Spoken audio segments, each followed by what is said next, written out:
Hello dear friend, स्वागत आहे तुमचं पुन्हा एकदा आपल्या यूट्यूब चॅनलवर. सिम्प्लिफाईड इयरबुक 2024 जी की सिरीज आपली चालू आहे, ती सिरीज कंटिन्यू चालू राहणार आहे.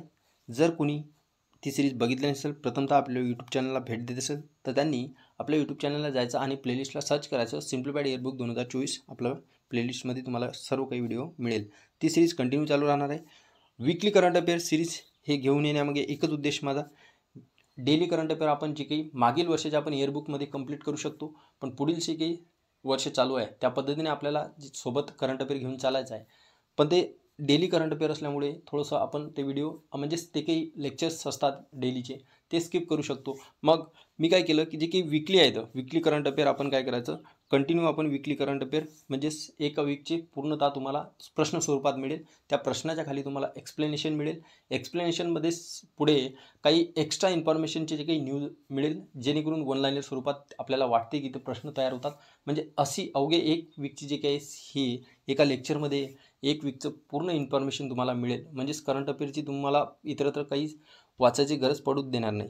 तर बघा आता, जे की भारतातील सर्व परीक्षांसाठी उपयुक्त असेल, जेणेकरून तुम्ही अपकमिंग एक्झाम, राज्यसेवा असेल, तुमची काही येणाऱ्या कंबाईन एक्झाम असेल, इवन UPSC असेल, सर्व प्रकारची जी काही करंट अफेअर आपण या वीकली करंट अफेअरमध्ये घेण्याचा प्रयत्न केला आहे.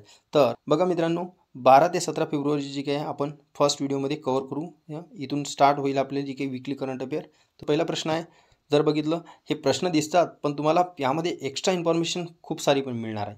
पंतप्रधान मोदींनी काय म्हटलेलं आहे की भारत मार्ट आहे, या भारत मार्टची उभारणी कुठे केलेली आहे, तर लंडन, पॅरिस, दुबई, अबुधाबी. तर यामध्ये उत्तर असेल आपलं दुबई.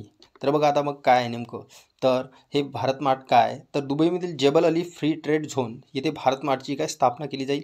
मग हे भारत मार्ट नेमकं काय आहे, भारत मार्टचा उद्देश आहे सूक्ष्म, लघु आणि मध्यम स्वरूपात जे काही उद्योग आहे या विकासांना काय एक मंच तयार करायचा आहे विकासासाठी यांच्या. आणि या मार्चचे उद्दिष्ट जर बघितलं, सूक्ष्म लघु उद्योग, मध्यम उद्योगांना जे काही यांची पोहोच जे आहे हे लोकांपर्यंत पोहोचवण्याचं एक प्रकारचं काय एक व्यासपीठ प्रदान करण्यात आहे हे भारत मार्ट जे काही आहे. तर याची पायाभरणी आपल्याला दुबईमध्ये झालेली दिसते. सूक्ष्म आणि लघु उद्योग यांना जे काही उद्योग आहेत यांना विकासासाठी जे काही एक व्यासपीठ तयार करून देण्यासाठी हे पायाभरणी भारत मार्टची केलेली आहे. समोरील न्यूज बघूया आपण.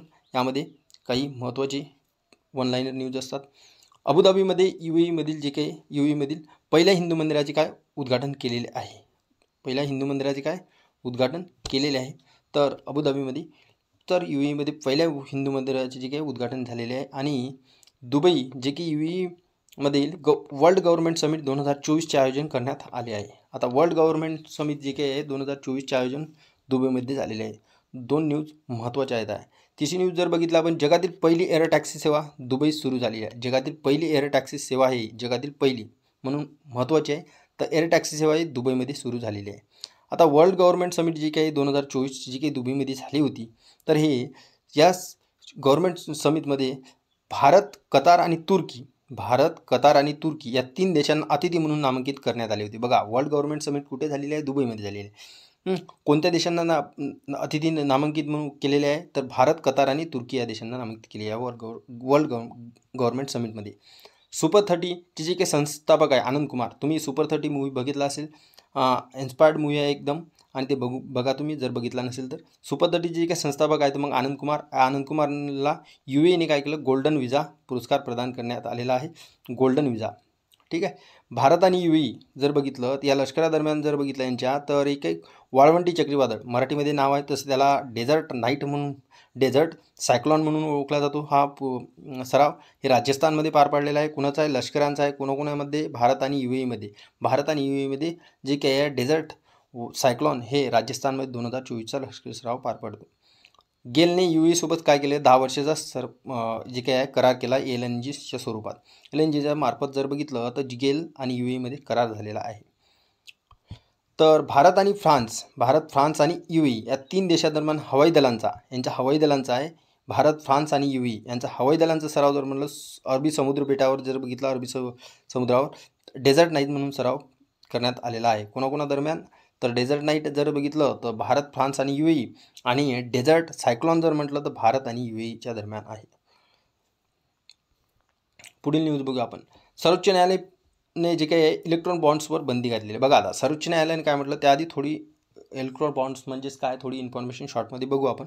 तर इलेक्ट्रोल बॉन्ड्स जे काय आहे, जे राजकीय पक्ष असतात त्यांना देणगी द्यायची असेल तुम्हाला, तर तुम्ही इलेक्ट्रोल बॉन्ड जे काय विकत घेऊन देऊ शकता. तर मग इलेक्ट्रोल बॉन्ड जी काही स्कीम होती, जी की 2017मध्ये आणली होती गव्हर्नमेंटने, ती स्कीम 2018मध्ये त्याला कायद्याच्या स्वरूपात लागू केलं आणि आता राजकीय पक्षांना तुम्ही देणगी स्वरूपात देऊ शकत होते. म्हणजे मग सर्वोच्च न्यायालयाने काय म्हटलं, पण जेव्हा तुम्ही काही देणगी देत होते तर तुमची जे काही देणगी देणार आहे त्यांची माहिती जे काय गुपित ठेवली जात होती. मग सर्व जे काही इलेक्ट्रोनिक बॉन्ड्स आहे हे कोणत्या बँके थ्रू हे केले जात होती इश्यू, तर हे SBI देत होती. SBIच्या बँकेमध्ये तुम्ही शाखेमध्ये जायचं, जे की इश्यू केली आहे इलेक्ट्रोनिक बॉन्ड्ससाठी, त्या SBI शाखेमध्ये जाऊन तुम्ही ज्या पक्षाला तुम्हाला देणगी द्यायची आहे ती इलेक्ट्रोनिक बॉन्ड्स विकत घेऊन देणगी द्यायची. मग SBI काय करायची, ते बॉन्ड्स द्यायचा, एक पर्ची द्यायची तुम्हाला, आणि तुम्ही ज्या पक्षाला द्यायचं आहे त्या पक्षाच्या ऑफिसमध्ये जायचं आणि त्या पक्षाला सांगायचं की ही देणगी तुम्हाला प्राप्त झालेली आहे. जर तुम्ही आता SBI बँकेमधून तुम्ही हे इश्यू करू शकता. तर जर 15 दिवसाच्या आत करायची. जर 15 दिवसाच्या आत त्या राजकीय पक्षाने ती देणगी स्वीकारली नाही तर ते जे काही देणगी दिलेले पैसे आहेत ते प्राईम मिनिस्टर जे काही सहाय्य जे काही प्रधानमंत्री सहाय्य योजनेमध्ये फंड्समध्ये चालले जायचे. तर अशा पद्धतीने इलेक्ट्रॉनिक बॉन्ड्स जे काय हे स्कीम होती. आणि या स्कीमच्या स्वरूपात मग कोणत्या अधिकाराचे उल्लंघन होत आहे हे सर्वोच्च न्यायालयाने सांगितलेले आहे की कोणत्या अधिकाराचे उल्लंघन होत आहे आपल्याला बघायचं आहे. तर स्वातंत्र्याचा अधिकार आहे, संवैधानिक उपायांचा अधिकार, त्यासोबत सूचना अधिकार, माहिती अधिकार, शोषणाविरुद्ध अधिकार. तर RTI म्हणजेच राईट टू इन्फॉर्मेशन याचं उल्लंघन होते म्हणून सर्वोच्च न्यायालयाने इलेक्ट्रोनिक बॉन्ड्स जे काही स्कीम आहे ते बंद केली आहे. कशामुळे? राईट टू इन्फॉर्मेशन ॲक्ट म्हणजेच माहितीच्या अधिकाराचे उल्लंघन होते, कलम 19(1) चे उल्लंघन आहे असे सर्वोच्च न्यायालयाने म्हटले आहे. मग काय करायचं, SBIने एप्रिल 2019मध्ये मग काय केलं, आतापर्यंत जे काही विकलेले इलेक्ट्रोनिक बॉन्ड्स आहेत त्याचा तपशील निवडणूक आयोगाला सादर करावा आणि जे काही बँकेने इलेक्ट्रोनिक बॉन्ड्सची विक्री आहे ती विक्री थांबवावी. आतापर्यंत जे काही 2019 पासून इलेक्ट्रोनिक बॉन्ड्सच्या स्वरूपात देणगी मिळालेली आहे ते सर्व तपशील इलेक्शन कमिशनकडे द्यायचा, निवडणूक आयोगाकडे द्यायचा असं सर्वोच्च न्यायालयाने म्हटलेलं आहे. आणि जे काही इलेक्ट्रोनिक बॉन्ड्स जे काही आहे हे स्कीम आता इलेक्ट्रोनिक बॉन्ड्स विक्री बंद करायची असं सांगितलेलं आहे सरळ सर्वोच्च न्यायालयाने SBIला. तर इलेक्ट्रोनिक बॉन्ड्स हे जर बघितलं 2017मध्ये झालेलं आहे आणि 2018मध्ये त्याला कायद्या स्वरूपात लागू केले होते. तर बघा ही न्यूज अतिशय महत्त्वपूर्ण होती. तर इलेक्ट्रोनिक बॉन्ड्स कळलं तुम्हाला, देणगीच्या स्वरूपात जर एखाद्या पक्षाला देणगी स्वरूपात तुम्हाला द्यायचं असेल तर इलेक्ट्रोनिक बॉन्ड्स स्कीमच्या स्वरूपात तुम्ही देत होते. इलेक्ट्रोनिक बॉन्ड्स घ्यायचे, जेवढ्या रुपयाचे घेसाल तुम्ही ती देणगी स्वरूपात राजकीय पक्षाला मिळायची. काजू नेमू जर बघितलं तर हे कोणत्या राज्याचे राज्यफळ म्हणून घोषित करण्यात आले आहे, तर आसाम, मेघालय, त्रिपुरा, नागालँड. कोणत्या राज्याचे जर बघितलं आपण, हे आसाम राज्याचे जे काय आहे काजू नेमू जे काय आहे हे अधिकृत राज्यफळ म्हणून घोषित करण्यात आले आहे. मग हे काजू नेमू कोणत्या प्रकारचं फळ आहे हे बघू आपण आता. आसाम राज्य सरकारने अधिकृतपणे काजू नेमू म्हणजे सायट्रिक लिमॉन राज्यफळ म्हणून घोषित केले आहे. सायंटिफिक नाम सायट्रिक लिमॉन. हे एक प्रकारची काय लिंबाची जात आहे, एक प्रकारची काजू नेमू. आणि आसामचे जे काही आता समोरील जर बघितलं आपण तर हे एक लिंबाची जात आहे. आसाममध्ये हे घोषित करण्यात आले त्यांचं राज्य फळ म्हणून. काजू नेमूला 2019मध्ये भौगोलिक संकेत म्हणजे GI टॅग पण मिळालेला आहे 2019मध्ये. तर हे महत्त्वाची जे काही पॉईंट लक्षात ठेवा काजू नेमूबद्दल. काजू नेमू हे कोणत्या राज्याशी संबंधित आहे असं विचारू शकते, आसाम राज्याशी. काय ते आसाम राज्याचे राज्यफळ आहे. काजू नेमू म्हणजेच काय, कोणत्या प्रकारची, जर हे एक प्रकारची लिंबाची जात आहे आणि या काजू नेमूला 2019मध्ये भौगोलिक GI टॅग मिळाला, भौगोलिक संकेत GI टॅग मिळाला आहे. तर महत्त्वाचे पॉईंट जर बघितलं आपण, आसामच्या विश्वनाथ घाटला 2023मध्ये भारतातील सर्वोत्तम पर्यटन गाव म्हणून काय घोषित करण्यात आले. बघा आसामचे जे काही विश्वनाथ घाट आहे हे 2023मध्ये भारतातील सर्वोत्तम पर्यटन गाव म्हणून आसामच्या विश्वनाथ घाटला घोषित करण्यात आलेले आहे. खेलो इंडिया युनिव्हर्सिटी गेम्स 2024ची जी काही आहे 4थी आवृत्ती गुवाहाटी आसाम येथे पार पाडणार आहे. तर बघा खेलो इंडिया युनिव्हर्सिटी गेम्स 2024 किती आवृत्ती, 4थी, कुठे पार पडणार, गुवाहाटी आसाममध्ये. महत्त्वाच्या न्यूज होती, त्यामध्ये महत्त्वाचे पॉईंट होते ते बघा. पुढील आपण बघू तर ध्वनी आधारित अँटी ड्रोन प्रणाली जी आहे ते विकसित केली आहे. ध्वनी आधारित जी काही अँटी ड्रोन प्रणाली हे विकसित केली आहे ते कोणी केलेली आहे, IIT Madras, Jammu IIT Kanpur, IIT Indore. तर IIT जम्मू जे काही प्राध्यापक आहे करण नातवानी यांनी ध्वनी आधारित अँटी ड्रोन प्रणाली विकसित केली आहे. ही प्रणाली जर बघितलं तर अशा प्रकारची पहिलीच प्रणाली आहे.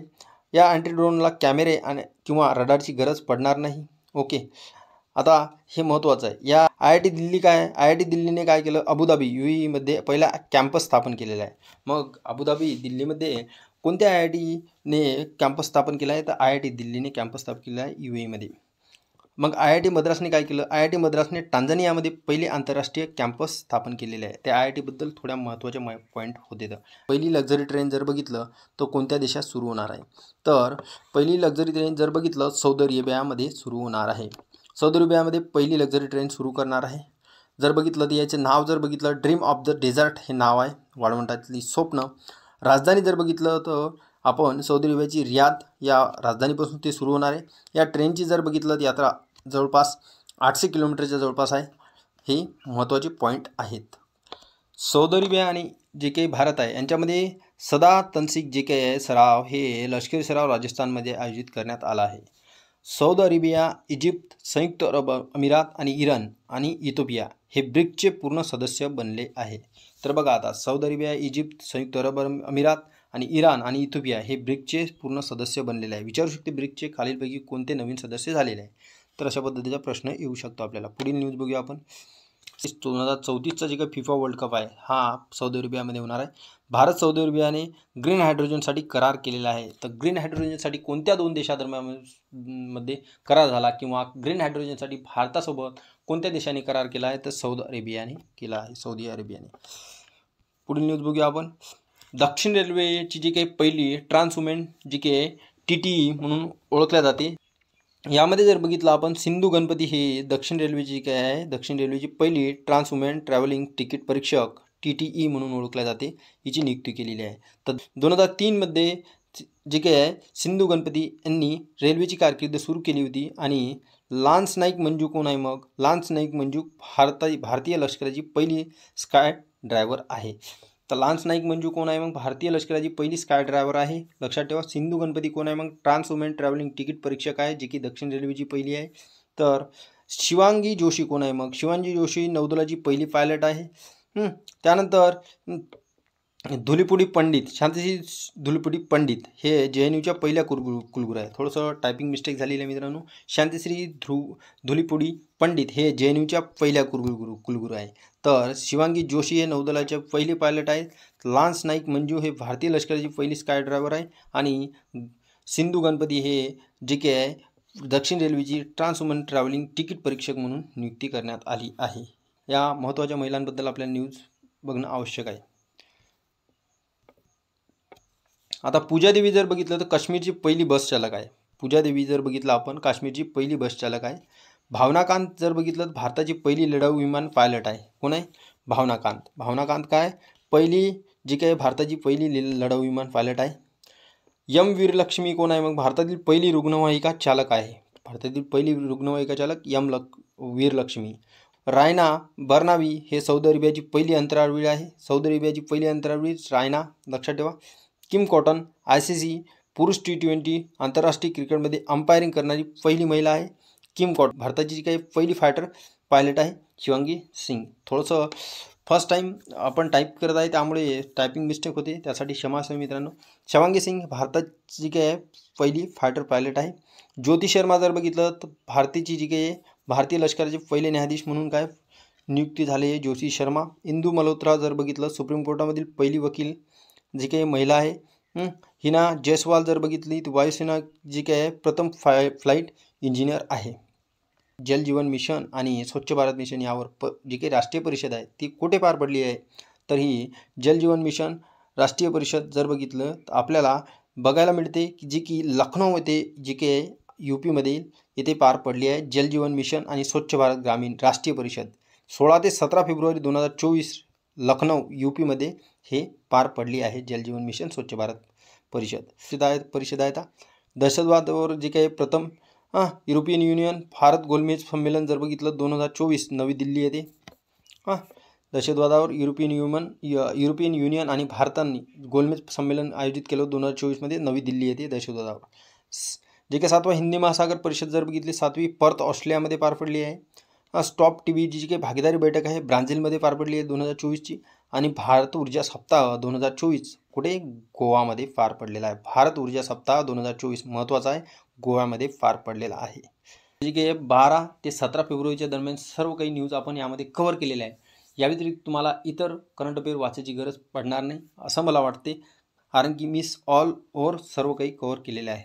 जर व्हिडिओ आवडला तर मित्रांसोबत जास्तीत जास्त शेअर करा. Thanks for watching this video. घेऊन येऊ आपण पुढील याचा नेक्स्ट पार्ट तुमच्या रिस्पॉन्सवर.